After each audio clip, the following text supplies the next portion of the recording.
Roll call. McKnight. Here. Myers. Here. Roa. Here. Vogel. Here. Kinder. Here. Pledge of Allegiance.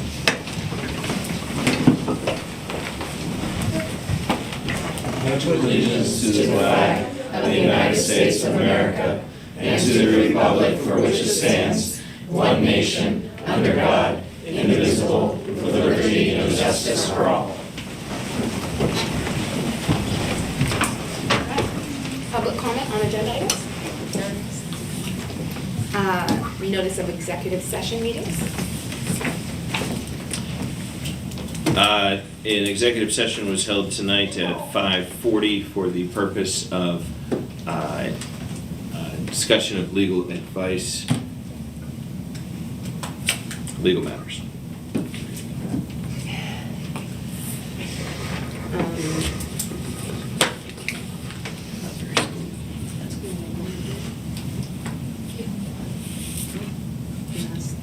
Oh, and there was an executive session held Wednesday, September 13th, to receive information.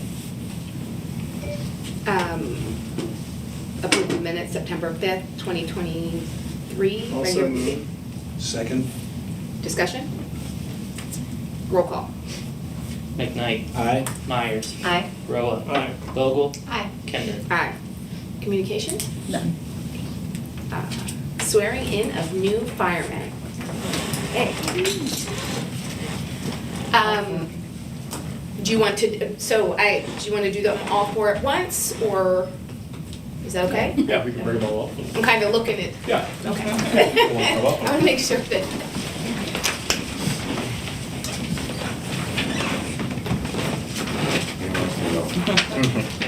Stand in line there. Evan's gonna just say something about you. Okay.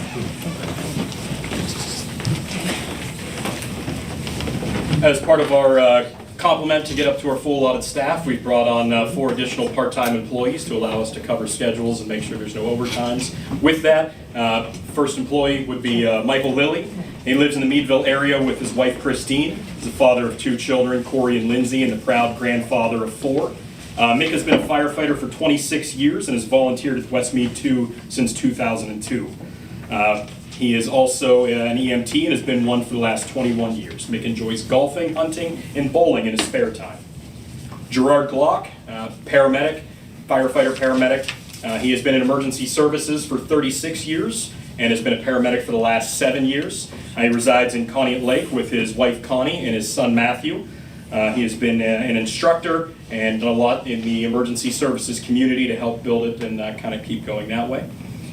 Thomas Brown, from the Erie area, lives with his wife and 2 kids. He also has a little bit of a small hobby farm with 3 dogs, chickens, ducks, and even a bunny. TJ has been a firefighter EMT since 2009 and enjoys the outdoors in his spare time. And lastly, Nate Seraphin. He lives in the Erie area and has been a firefighter EMT for the past 7 years. He works full-time at Mill Creek Paramedics and volunteers with Perry Highway, and he enjoys adventures with his girlfriend and his dog Buddy.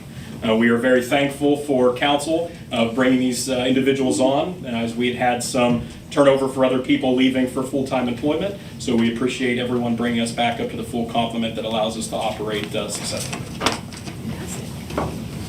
Okay, I'm gonna have you guys shift here.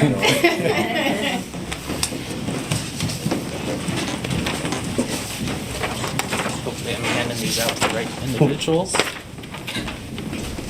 Okay, I'll have you repeat after me.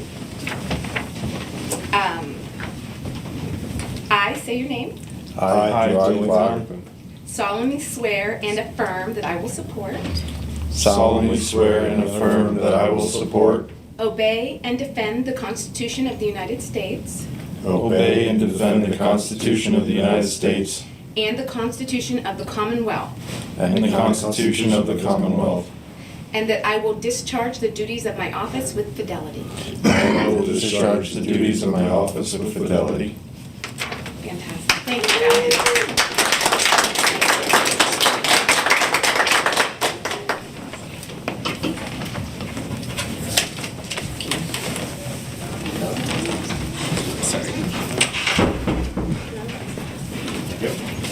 Right?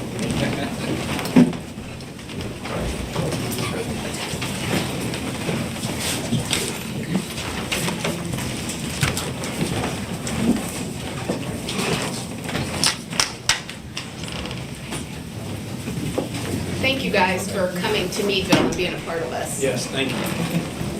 Thank all the families too. We appreciate you guys.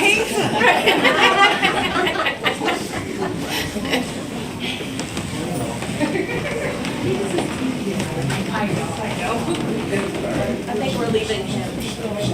Okay, Just one. just one. Sorry.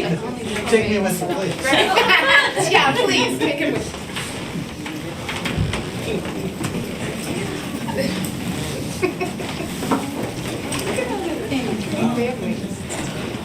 I'm gonna cry. Thank you.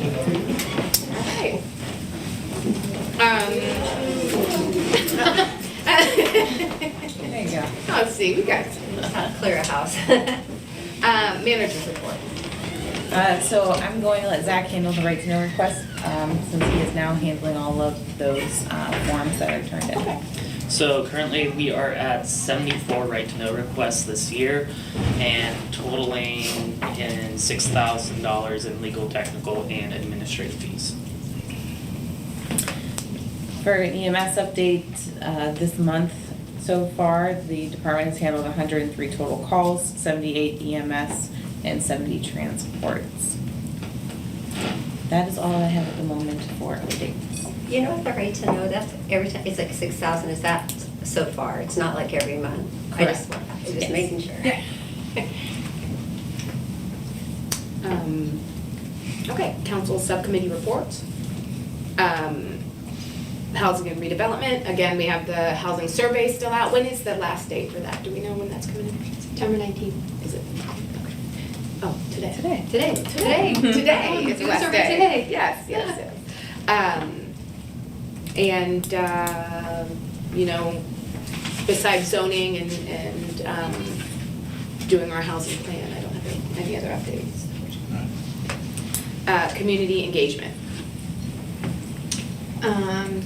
Talked to the library, they are on board with hosting our sessions, so we can get planning with those. And also gave an update, I think, to via email and to staff, but talked to Cool 101. They're willing to have a regular spot for the city as frequently as we want it, but I imagine that more than twice a month might be too hard for us to pull off. So, well, we can have a spot as many mornings a month as we would like to keep the public informed of what's going on.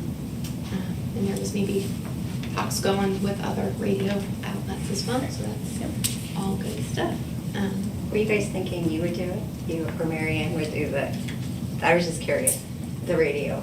Well, Or my did you have thoughts? thought was that, you know, we are the community engagement subcommittee, and I included staff assuming that, if we would have had a radio spot and we had this, when we had the city's housing survey out, right, maybe it would make sense for Rena or Peter to be on the radio and talk about that survey and what we're hoping to do with the plan. You know, I think that, I'm willing to kind of like think about who it makes sense to have on the radio. If the, you know, fire department is gonna have an event or something, right? We can invite Evan or Chief Wiley or something, like just depending on what's going on at the time. But I think it'll be a regular city presence, unless there's like, unless it should be you, No. Mary Ann or Rena to like No. hold that. I was doing it as a service, but it Yeah. can definitely be. No, I would agree, depending on the subject, Like with who the- is best suited to speak about it. Rethinking who's gonna, like, kind of just come up with what's That's on. what I was saying that I would be willing to do unless, Okay. like, unless staff wants to. Got it, okay. We can talk about it too, at our community engagement subcommittees, right? We can kind of forecast Yeah. ahead and put together a plan, so Yeah. it could be collaborative. I guess I would follow up with that, with the community engagement, that we are hoping to still do a town hall about the police thing, you know, with Vernon and everything. are we still gonna maybe do that, or is it just We will do that after Vernon votes. after, okay. I know, and I guess community engagement around that, I just would reiterate what Marianne had said in the paper, which is that Vernon was asking us to show that we thought this was a good thing. You know, it was completely like, yeah, we think this is a good thing. It wasn't, pure and simple, like, we're going to, to clarify that, because it seems like there's been a lot of confusion around that, or things being said. Marianne said it won't change our police service, it's not a change in our taxes. And just that Vernon felt more comfortable if we showed that, yeah, we're willing to support looking into that. So I'm just engaging the community right now about that, I guess. And that we want to have a town hall around that if we do move forward. That would be the thing. I guess this, and then, well, Jamie, you and I also, this is community engagement, housing, we did go to the housing authority meeting, just because of concerns that had come up, and I feel like it was a good meeting. There was a lot, there were still some issues. The housing authority is definitely working towards resolving issues that came up in the HUD letter. Sidebar, they did receive $3 million in a grant, which was awesome, to update all their stoves from gas to electrical, which is more safe, and update the electrical lines. So there was just a lot of good things happening. I'm hoping that you pointed out that we can continue to move forward to work through issues. Finance? I have nothing this time. Actually, I do have something. Jill Dunlap, who's the secretary for the French Creek COG, she called right before the meeting and said that Michelle Brooks is going to come to the October meeting to discuss that changes to the LST tax. So she's going to come, and Bill Leonard from Berkheimer, and also then in January, Terry Kunkel will probably kind of follow, because she's also done a lot with this.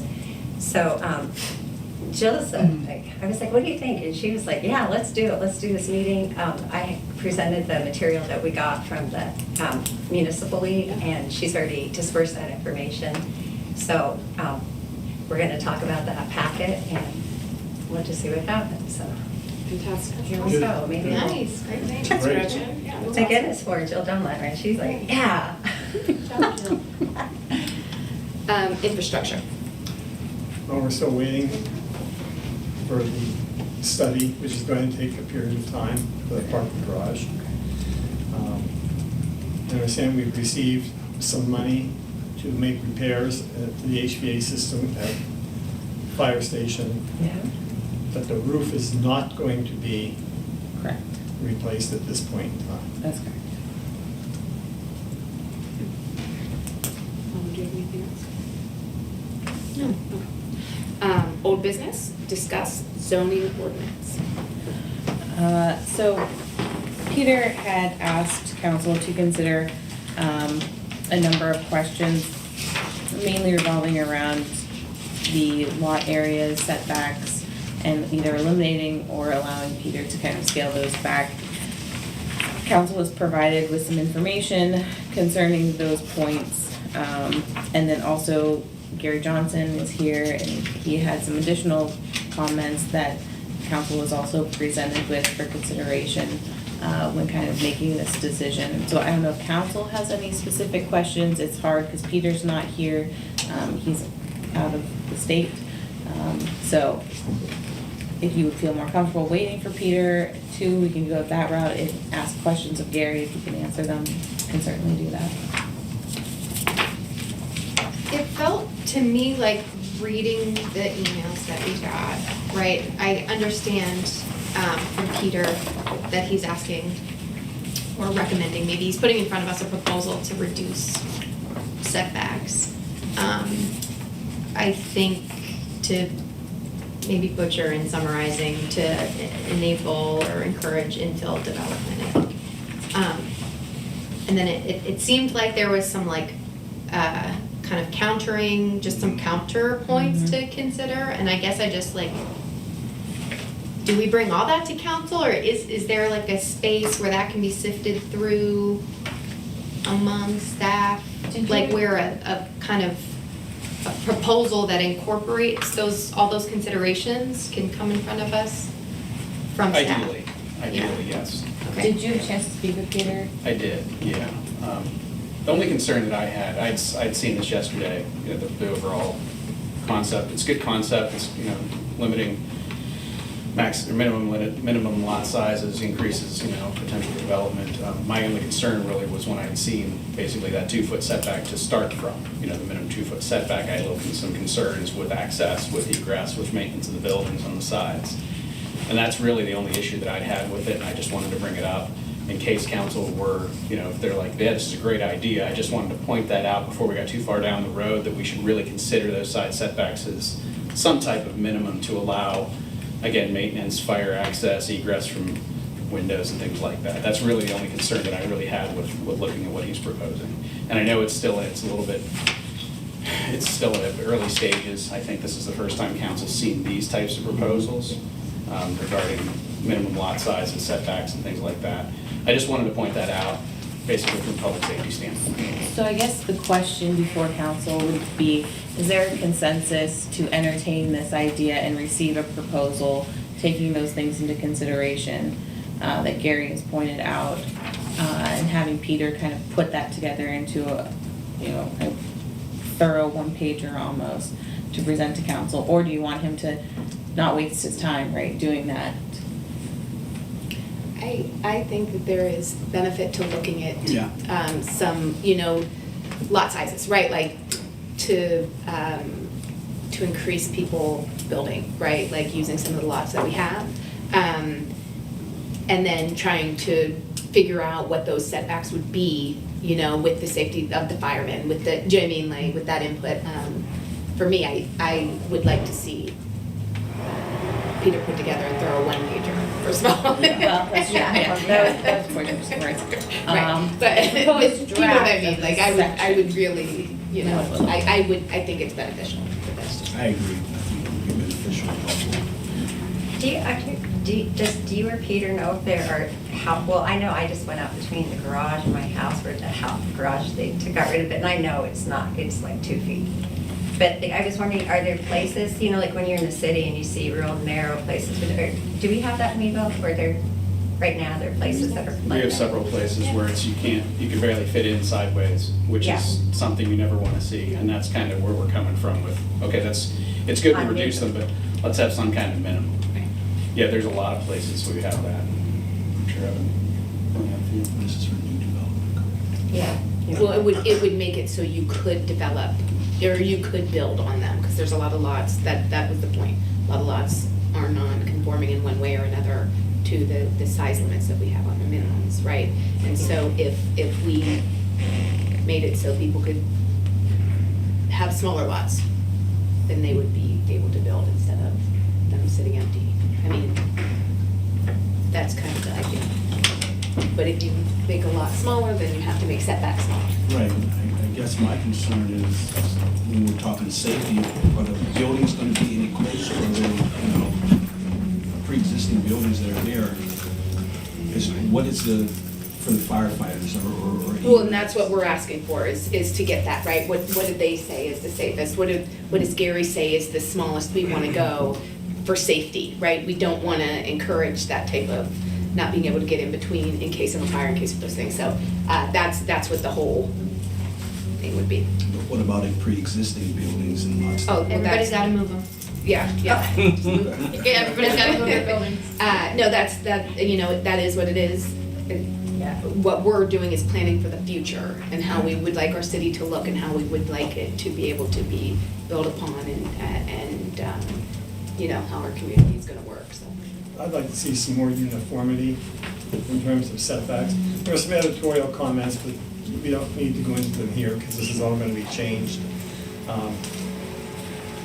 But I addressed the issue of side yard setbacks with Peter in an email the other day, but apparently he's out of town. Minimum rear yard, there's an awful lot of variation there. Maximum building height, I think we could make that more uniform. For general building manufacturing of a 50-foot height, and In mixed use, you have 100-foot height. They're very similar in their character. Why the great disparity in height?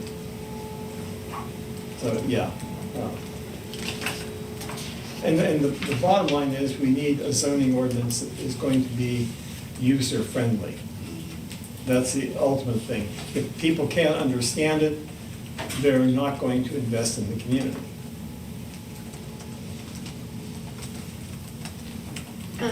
Yeah, I'm on board with considering the reduced setbacks. I would just hope that Peter can consult with staff who has valuable input for safety or enforcement or, whatever that is. So that what returns to us is one thing that is comprehensible and easy to understand. And I want to just remind all of us too that among our priorities, council's priorities for this year is adopting a zoning ordinance that enables economic development and growth, which means, for me, I hope that we can move on this sooner rather than later. I feel like I appreciate Peter's attention to detail. We could do this forever, probably. But even once we adopt a zoning ordinance, we can still make changes to it over time. That's how we have the zoning ordinance that we have. So, anyway. So it sounds like the consensus has been developed that everyone's agrees with the concept, likes to see some consistency and tweaking to the numbers, and that a comprehensive proposal should be brought back. Yeah. Thank you. Timely manner. Discussion, housing authority. So the question has come up again of council's oversight for the housing authority. Tim, I think, can touch on that just in general, and if there are any specific questions that council may have or whatever you want to comment on, Tim can help answer those as well. So really, as we've discussed, we've looked into it, the city housing authority, the council has the ability to appoint the members to the board, but then they do operate as an independent entity. They are regulated by the Federal Housing and Urban Development rules for operations, but we have very limited oversight in terms of their actual operations other than appointing board members. This was helpful, but as I was reading it, it says the governor puts the board members, 3 of them on. So this is the resolution that created the That housing created authority in that resolution. 1957. Yeah. So, Marion, correct me if I'm wrong, it was January that we asked for reports, right? What did we ask for and? I do think that they were reports and meeting minutes perhaps. Yeah.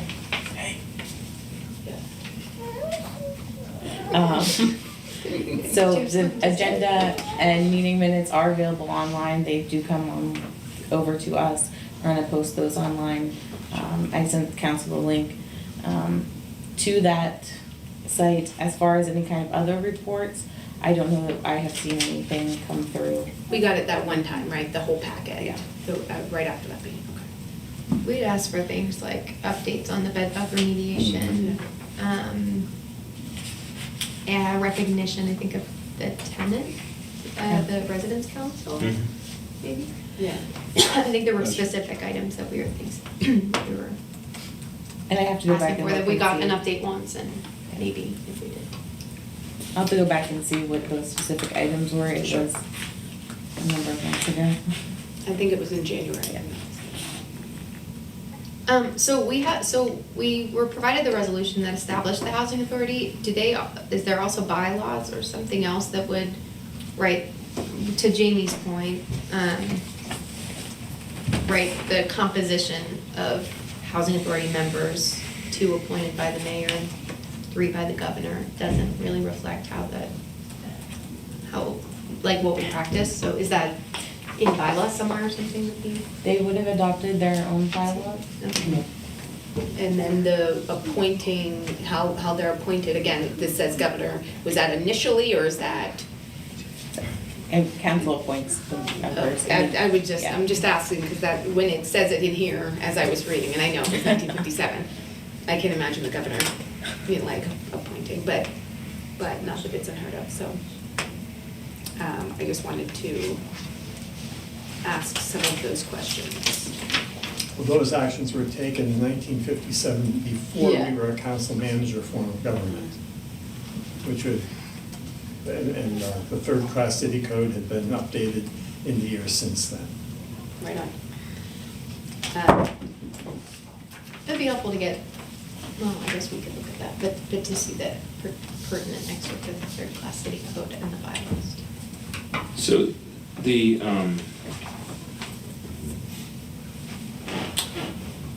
I will take a look at this again and send something. I believe I had looked at this once upon a time and sent some information. I'll go back and take a look at that to see how it was governed and get that information back out to you.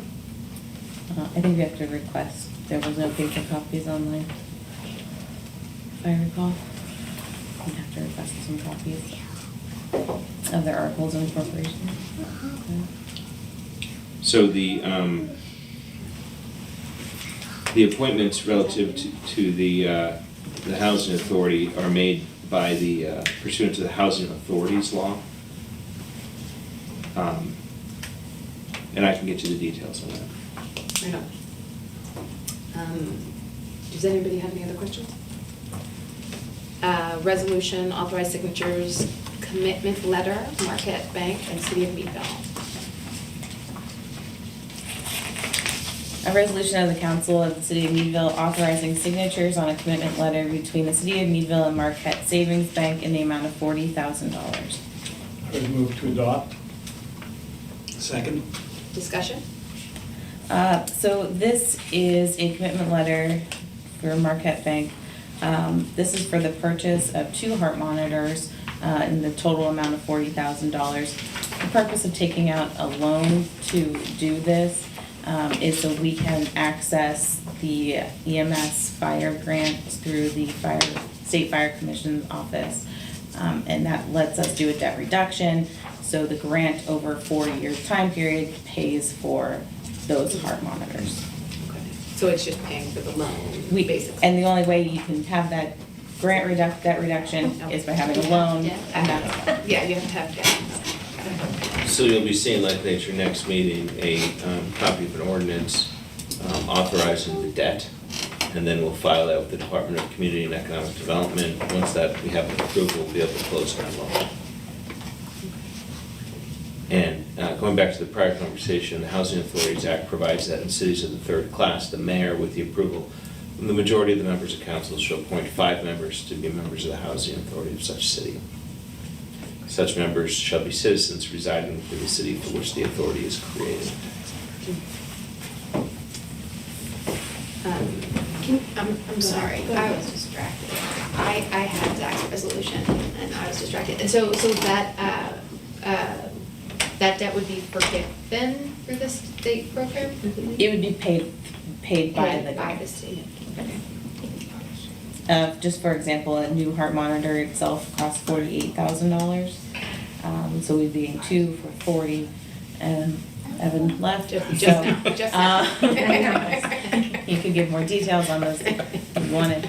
But we thought that it was the best use of the grant funding in order to be able to purchase the necessary heart monitors. And most importantly, no cost tax increase to the residents. Correct. The grant will cover. Importantly, heart monitors. And very Yes. important.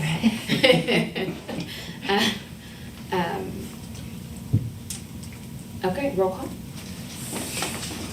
McKnight. Aye. Myers. Aye. Roloff. Aye. Vogel. Aye. Kinder. Aye. New business? No. Okay. Public comment on non-agenda items? None. Okay. Council member statements. Jim? It's a beautiful evening, let's go out and enjoy it. Right on. Short and sweet. Gretchen? I just want to thank our new firemen. This is Great. Thank you so much. Any like anyone? Our emergency, I guess they do everything, I should clarify. The three, Nate Serafin, Mike Lilly, and TJ Brown are all part-time firefighters.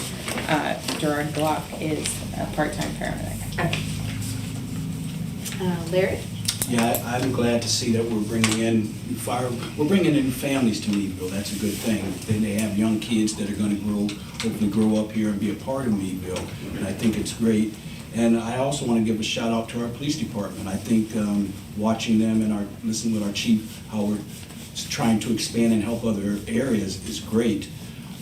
But I would like more input, information, and the public to sound off. Let them know and come and ask questions. Don't listen to what your next door neighbor says. If you want to know the truth about something, go to the person that has the facts, not ideas or rumors.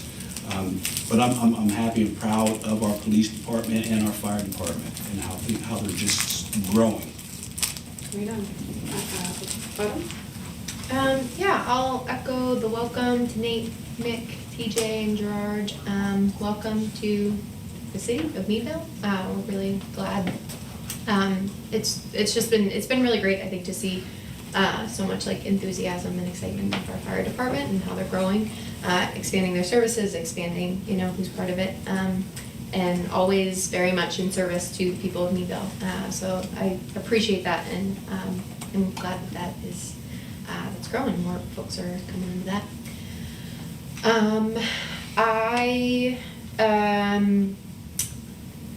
So many things. I got a student who's gonna work with the Environmental Advisory Council's solar subcommittee to assess solar on municipal buildings of all types or municipal land like that which maybe the water authority owns. So we connected with Rachel yesterday. They'll spend the year digging into that for us and come back in the spring with a proposal.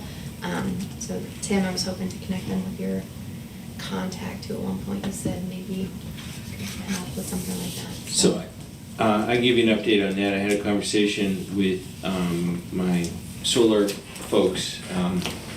Right now the market is such that what they're looking at, they have an interest in electrification of buses, of school buses, and they're looking at that, and they do not yet have a comprehensive approach for solar power on a municipal scale. The market has not yet hit that point, but they'd be willing to have that conversation and bring in some of the experts they have to do that. But there isn't just one size fits all that I'm pushing them to create for 7 years.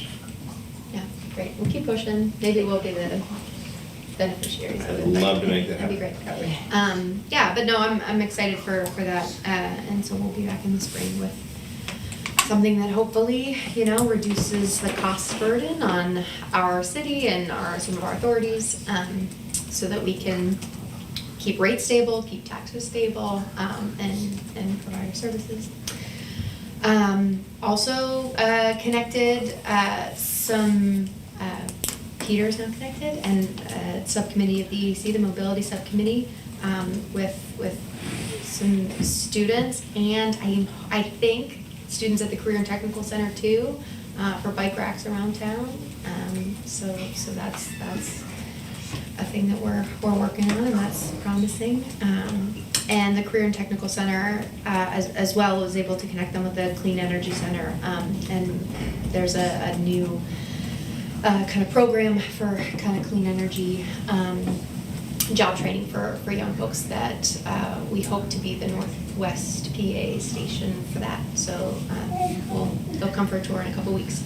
And so, yeah, also appreciate the folks at the Career Technical Center for being willing partners. So, all good. That's moving. Right on. I, again, want to thank the, paramedics and the firefighters. I think they're an awesome addition to our town, keeping us safe. I only hear good things, even in the worst situations. I only hear good things about our ambulance service, and that is encouraging. I got to go to that, the POW observance evening, the night, and then spent the next day with the gentleman of the Vietnam vets. Excuse me. Sorry. I'm gonna choke. Oh gosh, Amy. But that was awesome.